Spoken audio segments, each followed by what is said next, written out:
We have the mentor story is number one.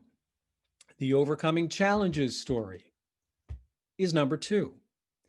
The overcoming challenges story, and again, these are stories that you do want to take some time and really think about, because having these stories in your back pocket makes the obligation of having to connect with people online, on the phone, whatever it is, a lot easier.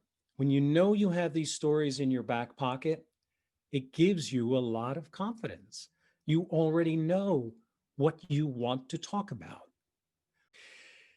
So, those are the stories that I want you to focus on in preparation to finding this better way of connecting. And it really is the way that you make that connection with people, because listening behaviors being what they are, stories are going to check the boxes. What I mean by that is that you want your stories, or rather, listeners want to hear about you that you have four things. They want to know that you have experience, understanding, aspiration, and ability.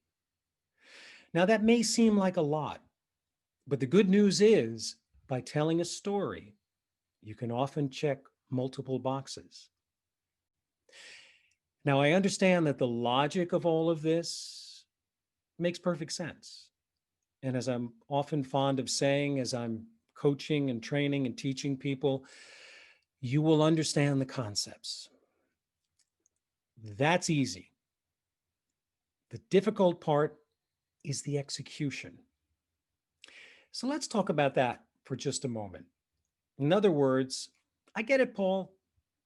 The mentor story, that'll connect with everybody. I get it. Overcoming challenges story, leadership story sounds like a really complete package. I understand.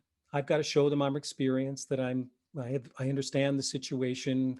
I have a clear understanding of what I'm proposing that I can do for them.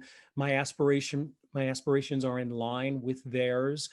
And also I have the ability to make good on the promises that I'm making. But how do I get into telling these stories? That seems like the most disjointed, disconnected thing, to suddenly launch into a story that nobody asked me to tell.